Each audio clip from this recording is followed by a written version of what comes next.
자, 이제 전에는 인공 수정을 했지만 지금 이제 전부 벌 수정을 하죠. 예? 3번과 개화 한 이틀 전에 이제 벌을 이제 넣죠.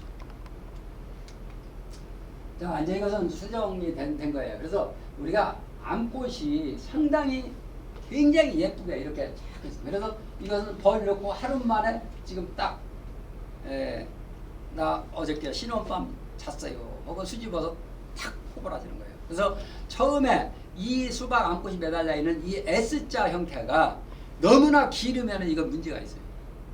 이것은 생식생장이 아니고 영양생장 위주로 비대가 됐다는 얘기예요. 그래서 과일을 달리는 이런 채소들을 농업을 하시는 여러분께서는 영양생장과 생식생장의 밸런스를 잘 맞춰야 돼요. 상추라든지 야옥 같은 거 재배하는 것은 생식생장이라는 거에 필요 없잖아요. 이건. 올 무조건 영양생장만 시키면 되는 거예요. 근데 이 수박이나 이 열매를 결실을 맺히는 과채류 이런 것들은 영양생장과 생식생장의 이 밸런스를 잘 맞춰야 돼요. 그것이 뭐냐? 초세가 세면은 영양생장 위주로 가고 있다. 그러면 영양생장을 가는 것을 생식생장으로 전환시키려면 뭐냐? 이 수박이, 토마토가, 오이가, 메론이 괴롭게 만들면 생식생장으로 전환이 되는 거예요. 그래서 이 암꽃 S자가 꽃 폈을 때 이것이 끼지 않게끔 이렇게 되는 것이 이제 그 초세죠. 그다음에 이 초세의 그 세력 굵기, 이 수박 3번과 정도의 아래쪽으로 내려오는 그 마디 줄기는 굵기가 우리가 153 하얀 모나미 볼펜 있죠. 그 정도 굵기 정도면은 적당하다 생각하면 돼요. 그래서 이제 3번과 이후에부터 이제 굵어지기 조금 시작하죠. 그런 방법으로도 우리가 초세를 관리를 해야 되고, 그다음에 어려서 정식을 해놓고 정식 당일날 수분을 한번 딱 주고서 3번과 거의 개화될 때까지는 수분을 최대한도로 억제를 시켜줘라. 조절을 해라, 수분을. 그래야만이 수분이 조금 부족한 듯 해야 뿌리는 깊이 멀리 들어간다 얘기죠. 그 다음에 초세도 이제 또 안정적으로 조절할 수 있고, 그런 것들을 우리가 이제 기술적으로 잘 관리를 하시는 것이 중요하다. 자, 이제 3번과가 지금 현재 여기 2번과 라인이 요 정도에 있습니다. 지금 동물이 져 있고 3번과가 이 끝순 쪽에 들어있어요. 이렇게. 아까 말씀드렸죠. 지금 이 정도 상태에서 두둑에서 거의 3분의 2 정도 왔을 때 3번과가 들어있는 상태를 한 번씩 까봐가지고 이때 당시에 이것이 초세가 약한 것 같다. 또 2번과 때에 이 개화가 돼서 속에 들어있을 때 강한 것 같다 할 때는 억제를 시킬 수 있는 방법을 택해야 되고, 요 상태에서는 초세가 너무 약한 것 같다 할 때는 이때 정도에는 와서 또 거름을 한번 살짝 주어도 된다. 근데 지금 요 정도 상태를 이 고개가 들어있는 각도가 보통 한 30도 정도라고 하죠. 이렇게 30도에. 그 다음에 굵기도 아까 얘기했던 볼펜 굵기, 그 정도의 굵기로 아주 지금 굉장히 예쁘게 나가고 있어요. 그 다음에 수박을 여러분들께서 이제 이 아래 하엽에 이파리를 너무 또 크게 해놓은 농가들이 있어요.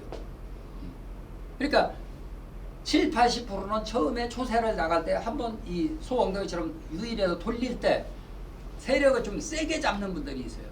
근데 그거는 이 아래 하엽을 너무 크게 한다. 그래서 이것이 지금 현재 가장 적당한 그런 위치의 그 잎 면적이라고 볼 수가 있습니다. 아주 정말 예뻐요. 수박이 정도면. 이 정도면 변수가 없는 나는 농사를 아무리 버리려고 해도 버릴 수가 없어요. 이게 1년에 3번 농사를 짓는 농가의 그 하우스입니다. 1년에 3번 하우스를 해요. 1월 달에 심고 5월 달에 심고 8월 달에 심고 3번씩 농사를 합니다.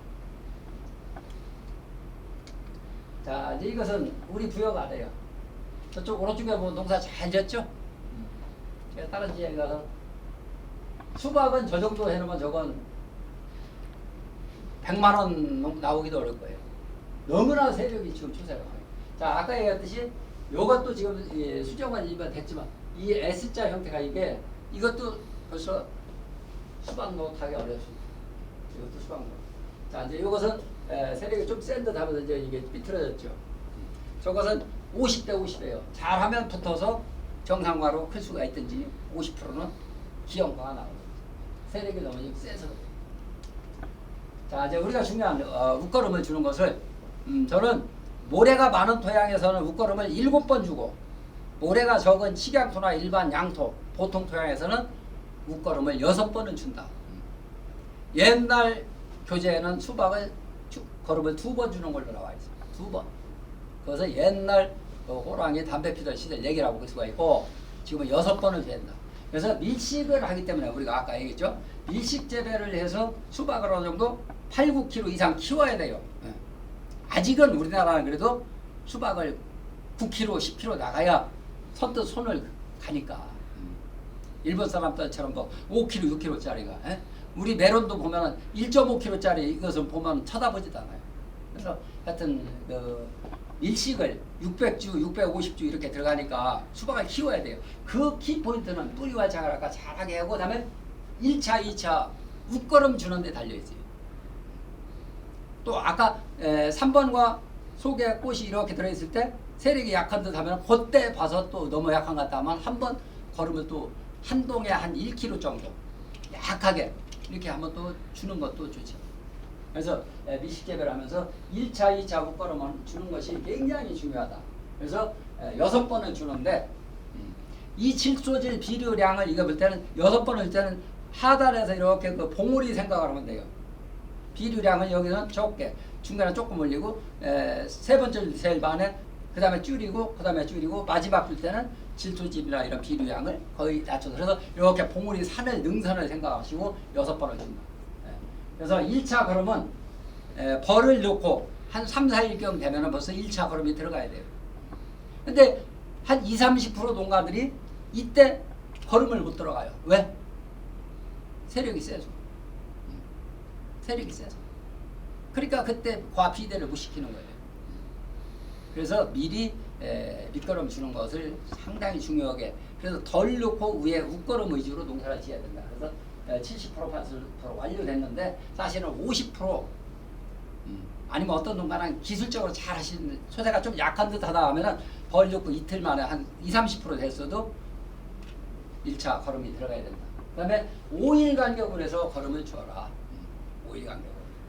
이렇게 해서 걸음을 주시고. 자, 4차, 5차, 6차. 이때는 인산가리, 칼슘, 마그네슘 이런 것들을 만약 예를 들어 1차 때는 10-15-20을 줬고 2차 때는 15, 15, 15 3차 때는 제일 수박이 많이 크고 무성부로 크고 비료량이 많이 얻으니까 뭐 25-10-25 이런 식으로 그 다음에 마지막에 줄여서 이제 다음에는 20-나 20 그 다음에 15- 끝머리는 질소질이 거의 없든지 아니면 10- 이하로 이렇게 해서 주시고 4차 때부터는 여기서부터는 마그네슘을 한번 넣고 그 다음에 다음 5차 때는 칼슘을 넣고 6차 때는 인산가리를 넣고 이제 이런 식으로 해서 그것을 보충적으로 그래서 칼슘 비료는 요새 액상으로 나와 있는 칼슘 비료 아니면 수입 비료에 칼슘이 섞여 있는 비료들이 많이 있습니다.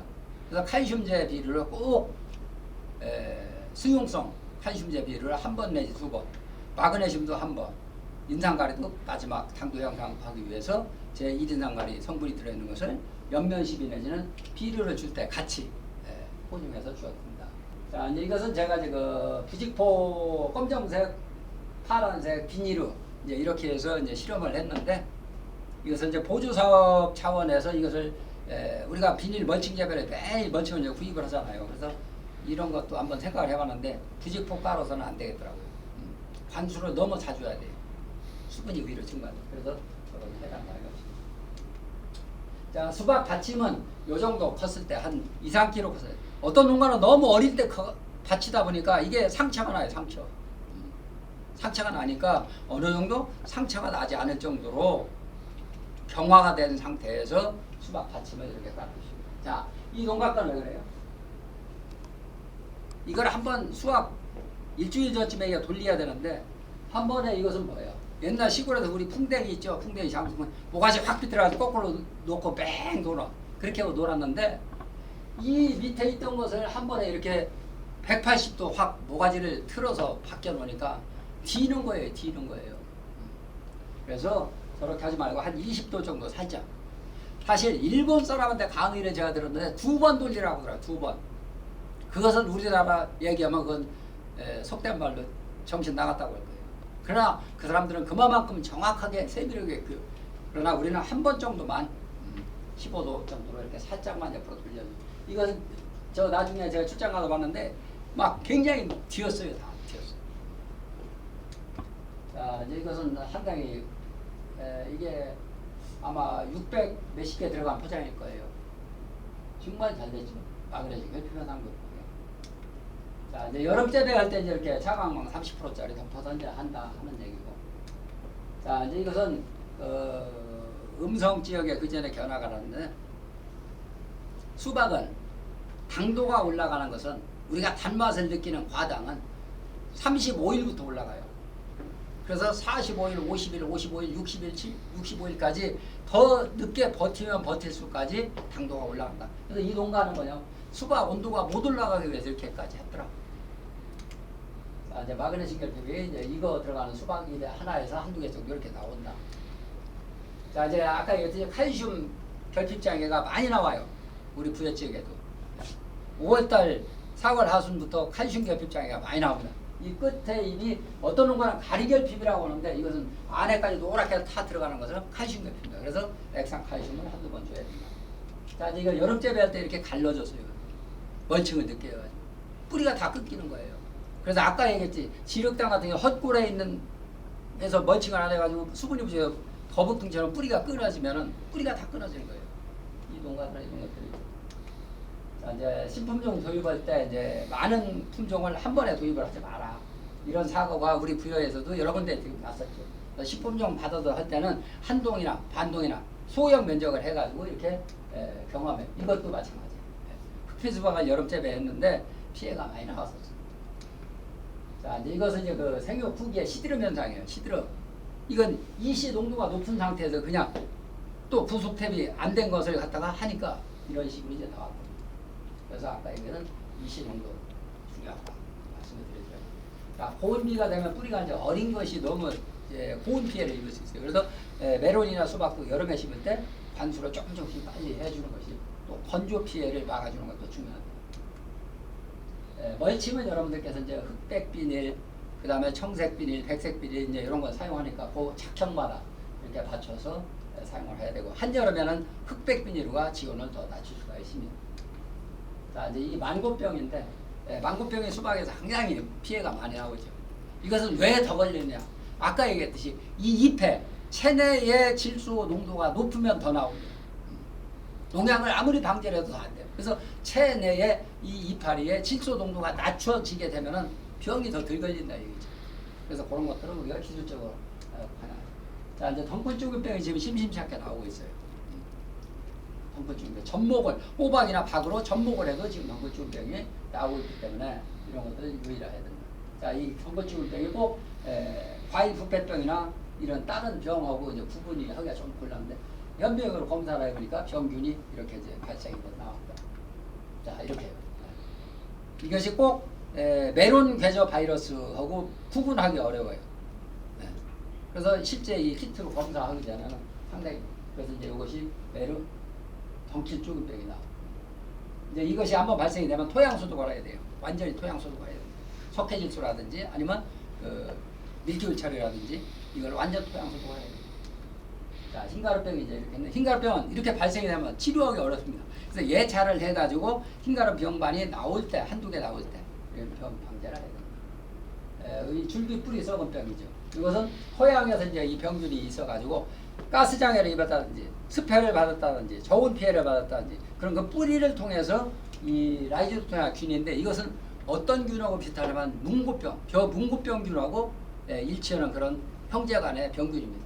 이것이 침투에 들어가서 이렇게 낮에 시들다 저녁에 살아나고 낮에 시들다 살아나고 이런 것이. 이제 과일 부패 썩은병이죠. 이것은 세균입니다. 세균. 이것이 어릴 때 상처를 통해서 이제 병균이 들어가는 거예요. 자, 이것이 표피에 이제 이렇게 그 상처가 나고 팔아먹고.